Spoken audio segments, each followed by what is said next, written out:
I think that, yes, there are boundaries that you have to create. You can't bring it home with you every day. And if not, you're denying the people that matter most. The whole reason why you're doing it in most cases your family. is exactly the people that matter versus trying to give 100% to the people that don't matter in the whole scheme of things. Your kids aren't going to remember that great financial plan that you did or the commercial that I did. Exactly. They will remember the baseball game or the graduation you missed or the whatever.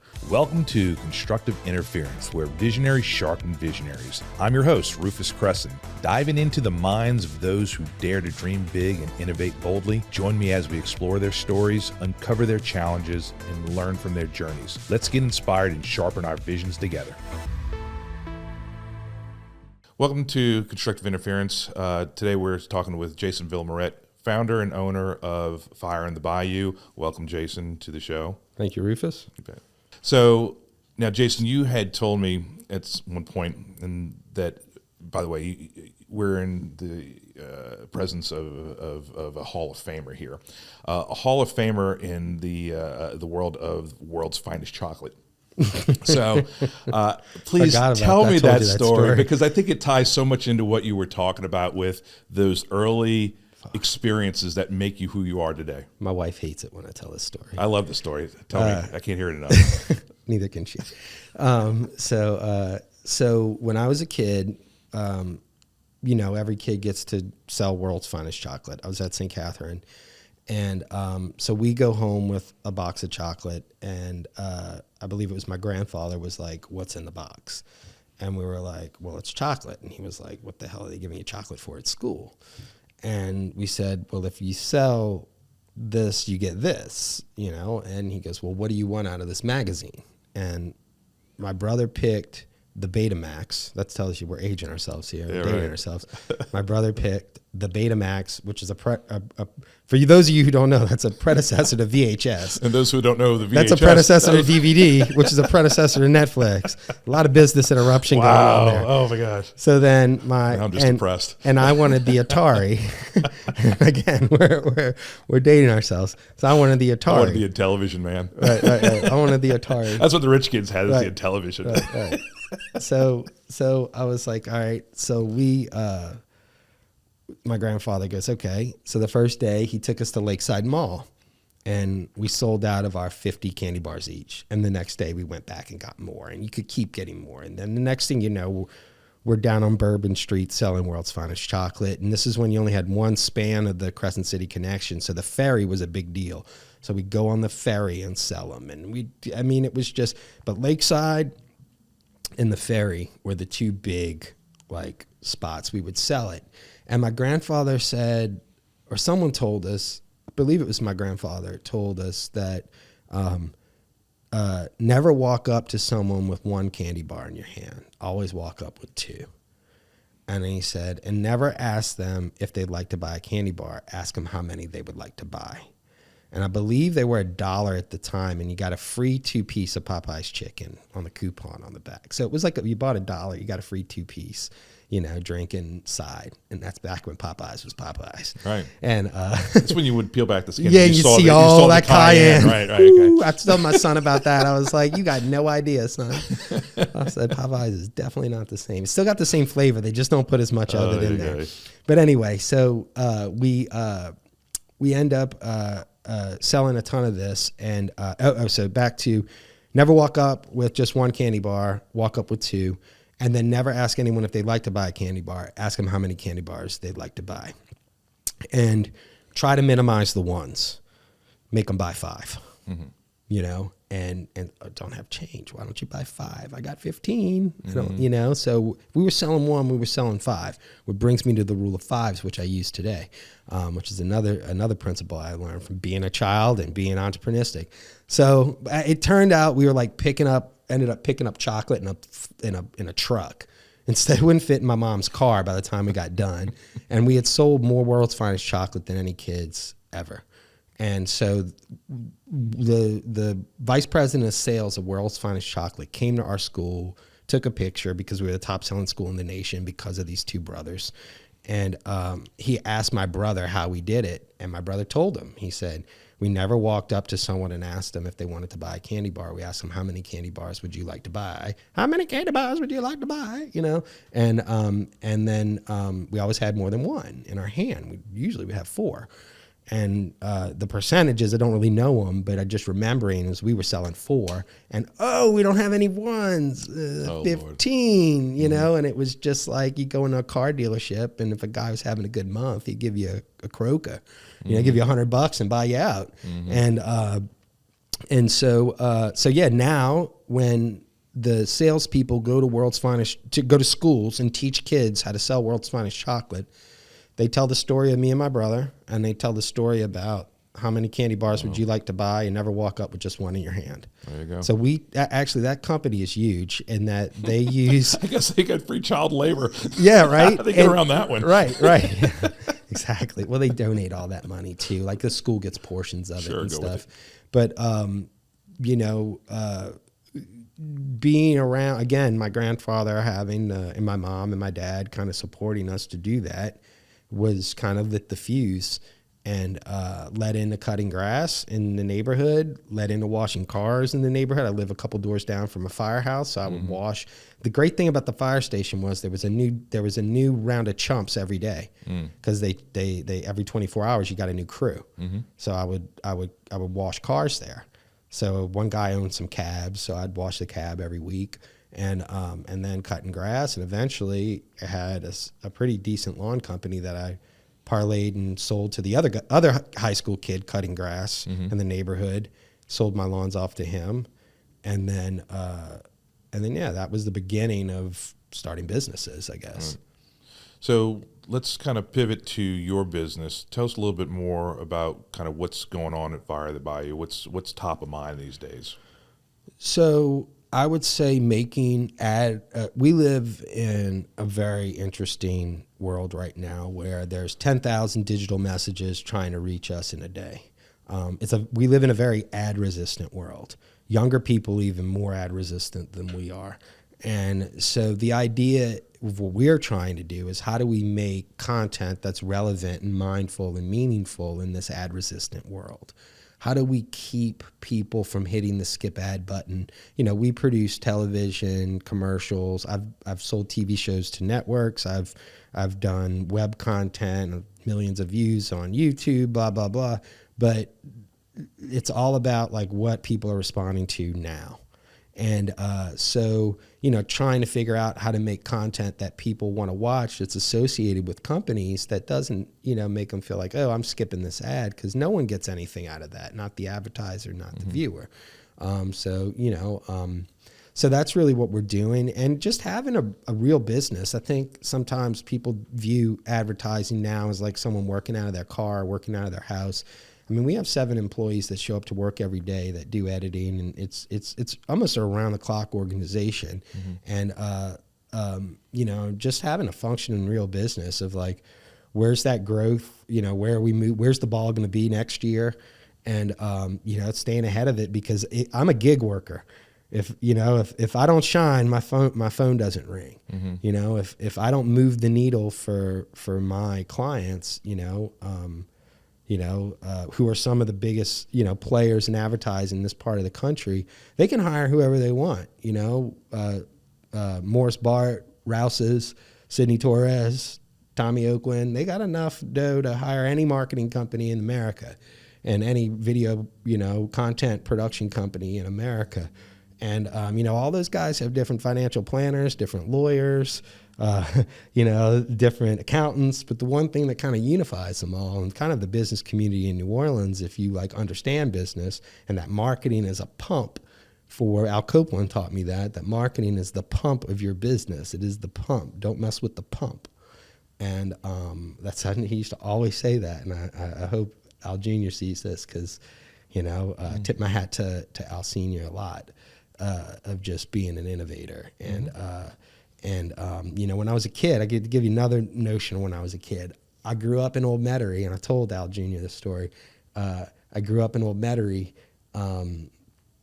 and if you wanted to go to, like, Popeyes was right there on Maple Ridge and and airline. Okay. So if you wanted to go to Maple Ridge, you would have to ride your bike around. But if you want to go to Popeyes, you would always go to that Popeyes. And we had the world's finest chocolate, free 2-piece, so we were always there. And you know, he always had like the cool cars like parked out front. And I remember one time we were all looking at his car, and it was like a purple Lambo, and it was like iridescent. Like everywhere you went, it looked like a different shade of purple.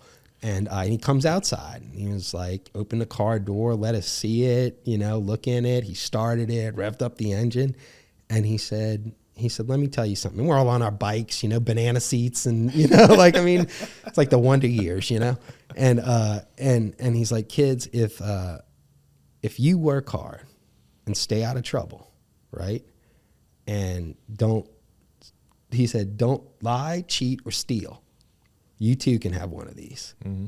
And, you know, it always stuck with me because I knew his story about how he grew up in you know, I mean, I don't know, in public housing, all that stuff, and grew to be one of the best food franchise owners of all times. I mean, you know, and that was a homegrown guy. Like, you knew who he was. I mean, he would land the helicopter in Metairie Playground's baseball field, you know, or whatever. Like, you were just larger than life when you were a kid.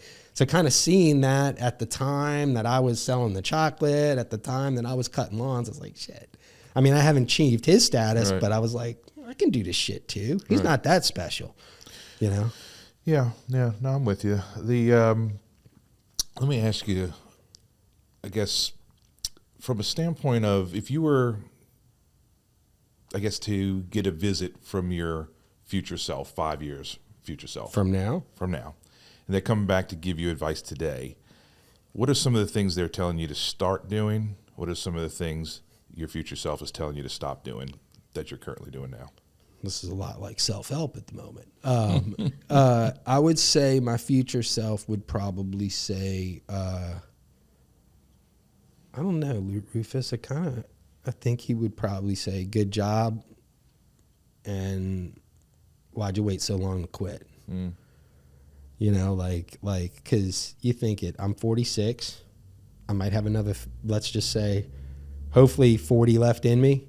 Mm-hmm. It's not like midlife crisis in my mind, but it's like, does it really matter if I sell more red beans? Mm-hmm. Like, does it, like, you know, like in my, now of course it does when I'm hired to do the job, but like, what's the yardstick? Mm-hmm. Like, the yardstick used to be successful, put some money in the bank, help other people, you know, help people expand their latitudes, you know, like my employees, lift them up. You know, I always say, like, lift as you climb. Mm-hmm. You know, maybe he might have told me to do more of that, because that's really what I enjoy, is watching other people succeed. That's why I love helping marketing, because I love it when business owners are like, hire and fire on the Bayou was the best damn thing we ever did. And that's what I'm trying to tap into, is what is the things that energize you in your business, the things that you should be doing more of. Another way of even saying it would be, if there were two Jason Villemarets at Fire in the Bayou, what could this company do? What would they do? Just probably more the same. I mean, we're narrow and deep. We're specialists. Mm-hmm. So it's not like, you know, if there was a need, if there was a river to navigate, I'd have somebody in place. Trust me, you know that. But I'm still a doer. Mm-hmm. Like, a lot of people, it's like, they're always like, how do you scale? There's no real scalability when I have to physically still touch things, right? Mm-hmm. And I think I shot 210 days last year. That's a lot, you know? So, and then I had multiple crews even in some of those situations. So, you know, I don't know what he would do. He'd probably just get in my damn way. Okay. You know, and I don't see, you know, if it's kind of like my wife when it's time to buy a Christmas gift. She's like, she never gets me shit, because she's like, if you wanted something, you'd go get it. Right. And it's kind of this answer is that, like, I don't really see a need for it, so I don't know. But, you know, and yeah, I guess. Is there any part of the business that you would wish you could let go more of and do more of other things? No. Okay. No. I'm in it. I touch every aspect of what we do. Mm-hmm. So, does that kind of keep you from scaling, though? Because there is only one of you that can, meaning that and I know you, and the level of perfection that you demand is why you're on that front line doing the things, because to hire someone to do what you do is just not realistic. They're never going to be as good as you. And part of that reason is because you have more experience being you than anybody else. Right. So, and I don't want them to be me. I want them to be them, you know? And I think, yeah, you know, it is, look, trust me, my crew's perfect too. You know, I mean, we kind of gravitate towards each other. We had that can be taught, you know, of like the expectation of what we expect. And, you know, it's different when it's do as I say and not, you know, you know, what is the term? Do as I say, not as I do. Not as I do. Yeah. So, you know, by them seeing me in the trenches, like putting this on my back and like leading, they're like, where are we going? You know, and they don't want to let me down. So I'm hearing a lot of what you're doing as an entrepreneur is very much in your business, is hands-on as a technician in your business. What do you do to step out to kind of be on the business, to think more strategic of, okay, directionally, where are we going? Where's the industry moving? How do we need to do? I mean, is that just something that you're doing simultaneously? Correct. For me, I can't turn it off. It's like I have to go fishing literally to turn it off. That's the only, that and sleep sometimes, because usually I'm dreaming about it. But fishing is the only thing that really turns off my brain, right? So other than that, I'm always strategically thinking about business because I love it. I mean, that's where I like to be. But when you're that much of a technician, it's kind of hard to, I like to say, hard to read the label when you're inside the jar. You have to kind of get out of there and look back into the business. And not only as a CEO, as a visionary, but almost as an investor, saying, okay, I have a lot of money put into this business. If I were an investor that was not the CEO, where would I want to see a return on that investment? And you have to kind of change that mind shift sometimes. Yeah. I mean, look, I compartmentalize kind of my weeks where like Sunday nights are kind of I dedicate to what you're thinking about, you know, kind of get in my space. And sometimes I look deep dive into the QuickBooks. You know, I feel a lot in my business. Like I feel it happening. You know, I got a real good gut. And if my gut's saying do it, I go. You know, if you're, Sidney Torres tells us this all the time. If your mind and your gut are in line, bet on it. Oh yeah. If your mind and the practicality tells you, and your gut's telling the butterflies are happening, like double down, because it's right. And he's like, and if it's not, be cautious. You know, like not saying don't do it, just you know, just be cautious, because the biggest thing to do is have money in something and no passion, or have passion in something and no fucking money. So I think that's an actual character trait of entrepreneurs in general. And that's where I asked you earlier about the DNA and the nurture nature. I think there's a combination of both, but I think there's a certain thing, because if not, everybody would be an entrepreneur. And we just know that's just not realistic. But I remember doing these, and I've done so many of these profiles over the years, of, you know, did you walk on coals with Tony Robbins? I did not. Okay. But I would like to one day. Jesus. So yeah. Right. But no, these you know profiles, how I feel about am I a guys. driver? Am I analytical? Am I amiable? Am I expressive? So all these different social profiles, but there was one called a Colby test. And I think it's very useful, but it had me as a low fact finder score and a high quick start. And that interpretation, I don't necessarily agree with. You're like a poor run in air conditioning. It's kind of, well, yeah, right. I guess so. What it's saying is that I'm not an analytical person in the sense that that's the dumbest metric to measure someone in my life. I believe so too. But here's my thoughts on the matter is that I'm a quick start because I feel things. I take in information that in ways that other people don't take in information. I think other people that are not entrepreneurs, that are not huge risk takers, are the ones that do need to go to do the research. They need to test it. They need to have social proof. They need to have all these things to where they feel better about making a decision because they have all the facts. If you and I were waiting on the facts, we'd still be at the starting line, okay? Correct. We had to take certain liberties, certain leaps of faith based on that instinct and that gut feeling, because we did take in information through certain senses that I think are more in tune than other people cannot do. And I think that so I wouldn't discredit that. Your gut instinct, except when it comes to making decisions about your investments, always trust your gut instinct. Right. When it comes to investments, do opposite. That's what I've learned there too. But no, when it comes to business though, you've already taken in so many nonverbal things that you just can't quantify. You've put your head up against it so long that it's just innate. It's transparent. And that's part of me being in that business mindset all the time, that I don't turn it off. Where people, I remember, Jason, I'm in this this focus group, this peer group with other advisors. Man, you got a lot of free time. I like these things. Anyways, so in these advisors, the topic was, what do you do to slow down your mind to think about your business, to get on your business? And guys, I like to mow my grass and get on my tractor. Or I like to go on my yard to pick up sticks. I like to do, and I'm like, what the fuck are these people talking about? They got to do shit to turn their business brain on. I got to do shit to turn it off. And I just assumed everybody was like me. Everybody's not like me. And I think that is a very low percentage of people that are those true visionaries. So a friend of mine once told me that being an entrepreneur affects everything that you do. Every relationship you have with your dry cleaner, the guy who cuts your grass, because you expect them to operate their business like you operate your business. And, I mean, like I got to be perfect. I have extreme deadlines all the time that we have to meet. I can't misspell anything.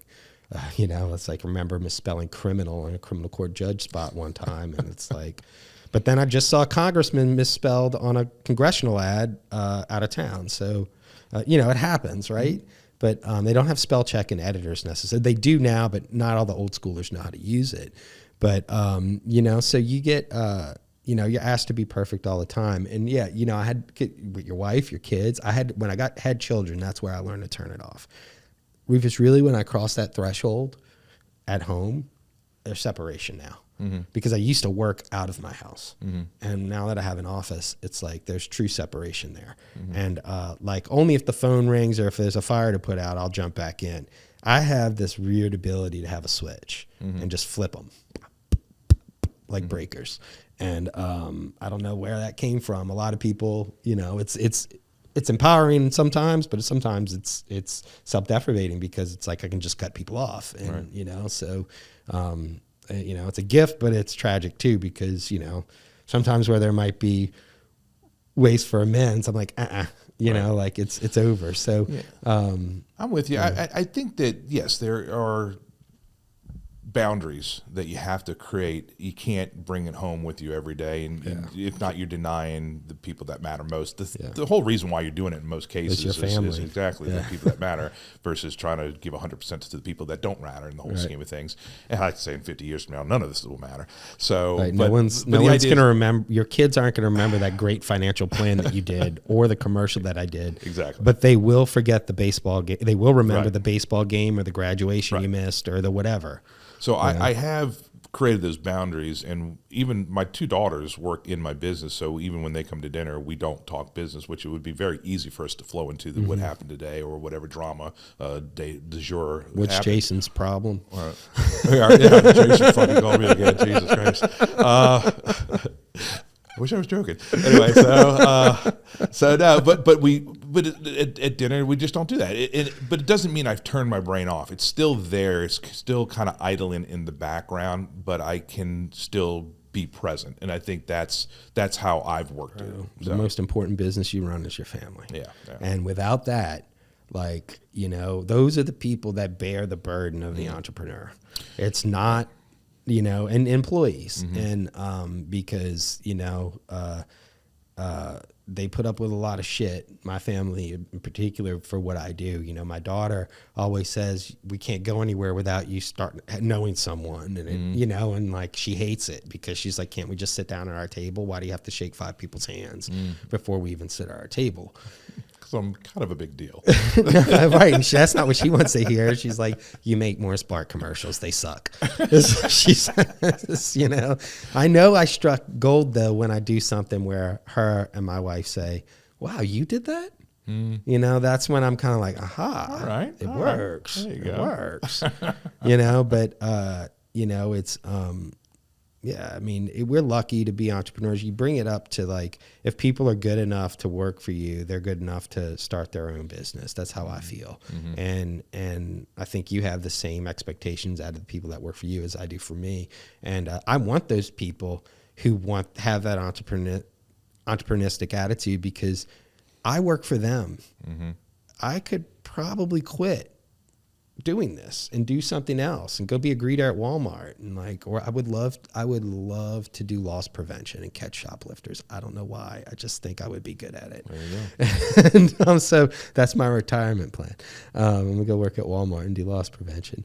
But you know, it's like you want those people around you that run their business the way, you know, like it's their own, and they have a sense of ownership. And it doesn't have to always come with a monetary. Every employee wants something different. You know, it's kind of like I look at like I love Michael Jordan. I love his analogies, and I love watching The Last Dance. And it's like, think about like Phil Jackson having to keep a narcissist like Michael Jordan in check, a prima donna like Scottie Pippen in check, and a lunatic like Dennis Rodman in check. And they won 3 championships with this team. Okay. Rodman just wanted girls and drugs. Michael just wanted money, and Scottie just wanted to be Michael. And it's like, right? And never got the praise. He was always the bridesmaid, but without him, he played the defense, you know? So it was like, Michael knew his importance, you know? So it's like, and then you got guys like Steve Kerr and Tony Kukoc who are just like, hey, just carry our water and hit those 3-pointers when we need you to. There you go. Like, right? But like, that's a team. And, you know, so like you treat Lawrence Taylor differently than you treat Phil Simms. Their reward section is different. Some want money, some want creative authority, some just want to go home at 5 p.m. You know, I have one employee that, you know, doesn't want to raise because she likes some of the benefits that she gets staying in a certain tax bracket. So, you know, it's like, she's like, please don't pay me any more money. But she just wants quality of life at this age. So, you know, you kind of, I think you adapt the plan, but you want those people in your organization that sold the world's finest chocolate, that have that grit, because, you know, they're the ones who are carrying the weight. So where I've actually been trying to learn more recently is, what do they want from me? And somewhere along the way, and I don't know where it happened, but I became important to people and to the people that I lead. You know, it's just like, why am I surprised by this? And I guess I've just been humble to a certain point, to where if I thought otherwise, that I was important to these people, that they cared what I thought, then it would just be an arrogant thought. And I try to stay away from that. In doing so, I am denying them what they really crave. And sometimes it's just time, not necessarily talking about the business, but time with them, and understanding what's important to my employees. But then also the mentorship that they crave. They may not come to me and say, hey, teach me this, but they really value the time that I'm spending with them and giving them that feedback and saying, hey, I heard this. I was, you know, when in your meeting, I let you kind of go with it for a while, but try doing this. You were not picking up on those nonverbals. This person was ready to talk. You cut them off a couple of times. It says, be mindful of that. Or next time they say something like this, you may want to talk about these things. So they're like, they really crave that from me, and I've been denying them that for years because I've been so busy growing my business and not taking care of the people in the business, which, quite frankly, I work for the employees of my company. Same. They're the ones that generate the revenue for me. Same. The customers come actually after the employees. Right. Okay. And I know a lot of times this way, we wouldn't exist if we didn't have employees. Well, that's all very true, but you definitely wouldn't exist because you couldn't serve the employees if you didn't have, the customers if you didn't have the employees. So that's where I'm trying to find that balance and that harmony of being humble, not being arrogant, but being whatever I need them to be. And how do I know what they need from me? I'm just going to have to ask. Right. And you know, a lot of people like us, there's 2 types of entrepreneurs. They're the entrepreneurs who think they're cool, and there's ones that are cooler than they think. And right? I guess so. And the ones who think they're cool, there's a lot of bullshit with them. You know, they put themselves up there. They're on every board. What do they really do? Right? Right. Like, you don't want to, and I think that's me. I don't want to be that imposter. I don't want to be that bullshit artist, exactly, right? Exactly. So, you know, it's like, you know, and there's a lot of that, but it's okay to talk about yourself. I would say, if you got if people are telling you that, it's even better when other people talk good about you. And but I struggle with that a lot too. Is that like I don't really give myself enough credit for what I've done, and I'm like, well, because I have so much more to do. Right. And but when I look back at it and said, never missed a pay cycle. I'm in the art as commerce business, and I'm successful in New Orleans.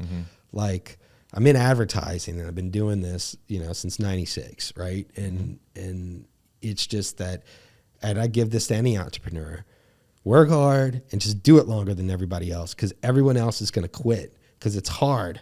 It's hard. It's not easy. It's not easy, people. It's supposed to be hard. It's like you want it to be hard, because if it was easy, then it's short-lived. Well, if everybody could do it, nobody would make money.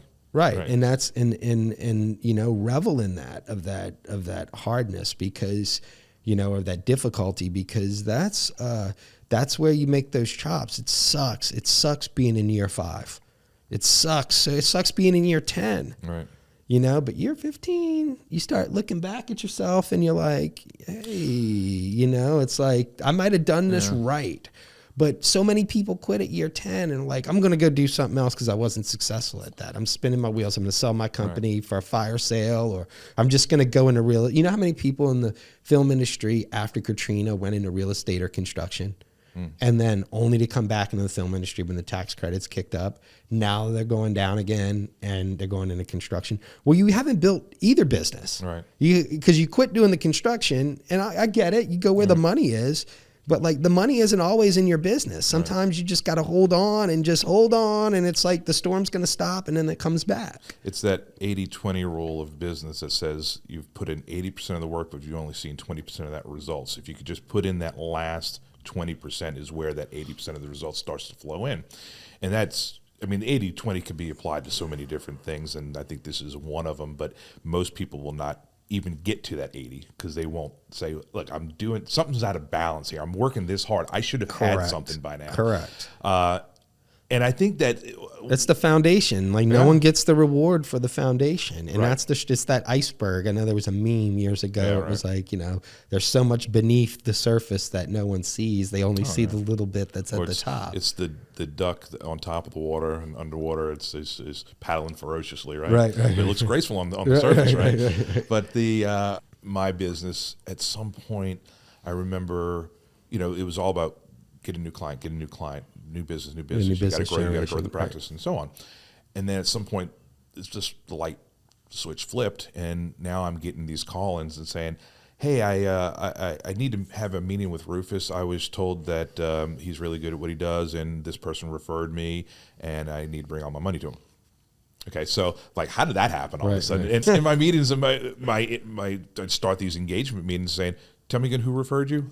I love that. It's like, because now it's like, I don't even know where the sources of my new business is coming.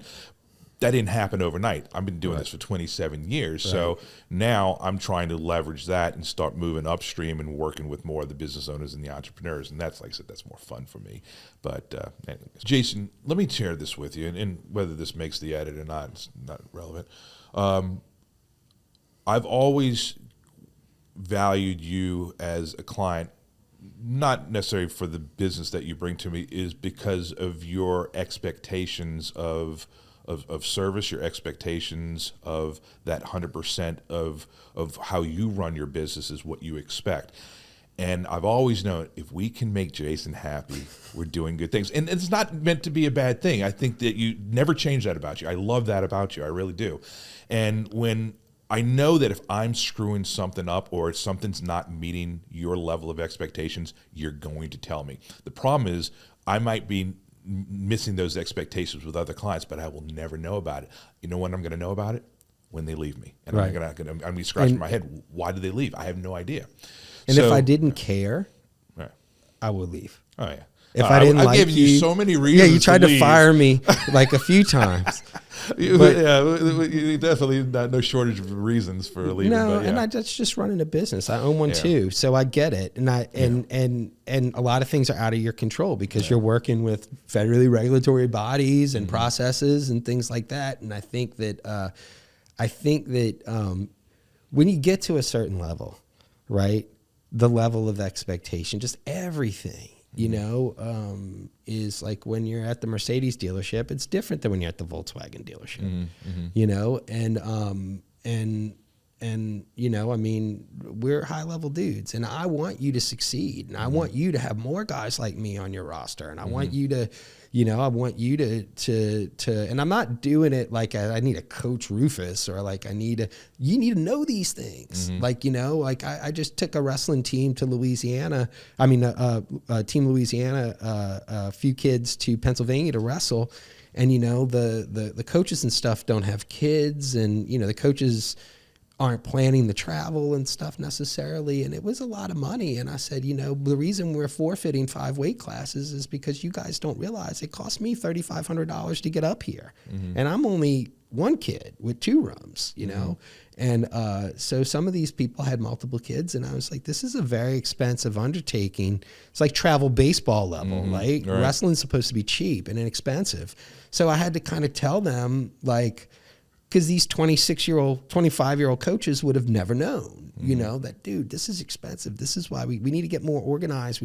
Parents need a plan to take off of work to travel with their kids to Pennsylvania for 1 week. Like, we can't be letting parents know 2 weeks before that their kids made the team. And it's just, it was wild. So, but because they don't have kids, it's not, they totally care, but they're just aloof, They're like, well, what do you mean? Like, it was really easy to book a ticket. They were only $600. It's like, so it's just, you have to, people have schedules, jobs. So I'd say like with you, it's like and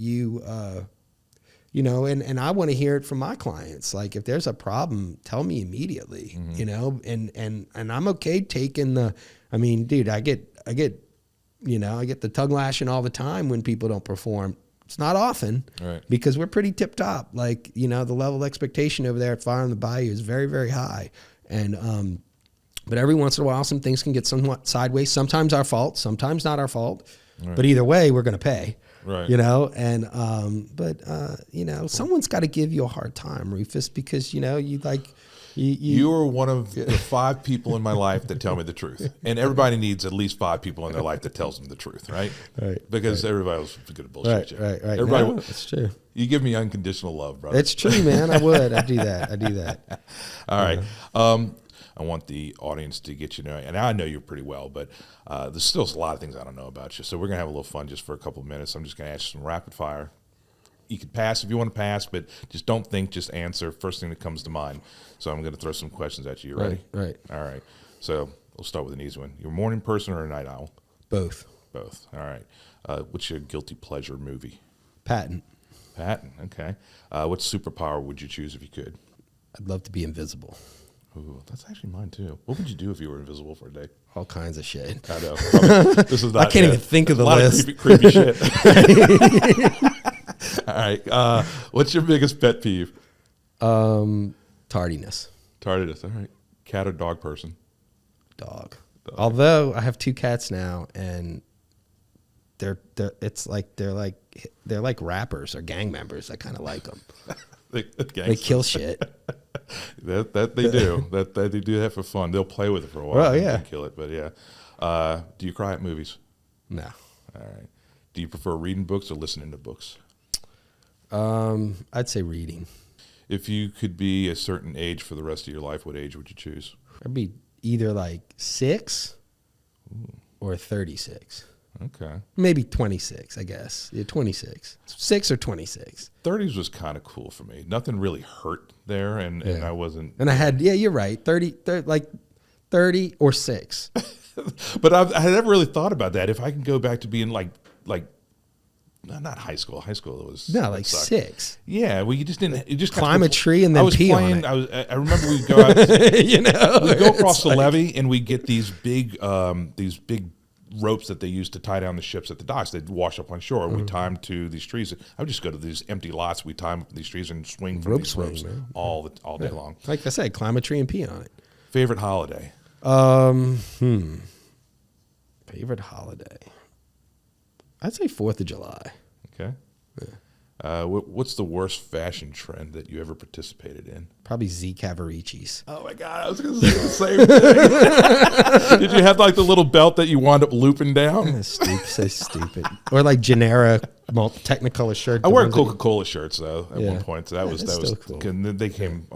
We couldn't afford them when they first came out, but when it was at TJ Maxx, then Coca-Cola, or Marshalls. we couldn't afford the it wasn't Coca-Cola TJ Maxx. It shirt. was Marshalls back then. We couldn't afford to be a billboard for Coca-Cola. Yeah, should be paying you. Well, I know, right? What's your favorite book of all time?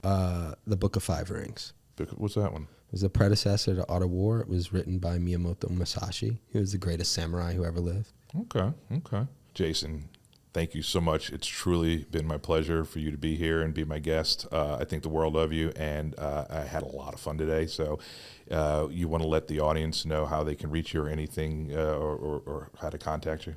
Yeah, you can. If you are an in-house marketing company or an advertising agency, give us a call at 504-400-2555. That's my cell. That's the only number to the office necessarily. And or email us at firenola@gmail.com. You can check us out at fireonthebayou.com. Follow us on LinkedIn, Instagram, whatever. But check out Rufus as well. This podcast was great. Thank you for letting me be the first. You bet. All right, man. Whatever. Take care. Thanks for tuning in to Constructive Interference. If you've enjoyed today's episode, be sure to subscribe, leave a review, and share it with a fellow visionary. Keep dreaming big, and remember, the only limits are the ones you set for yourself. Until next time, stay sharp.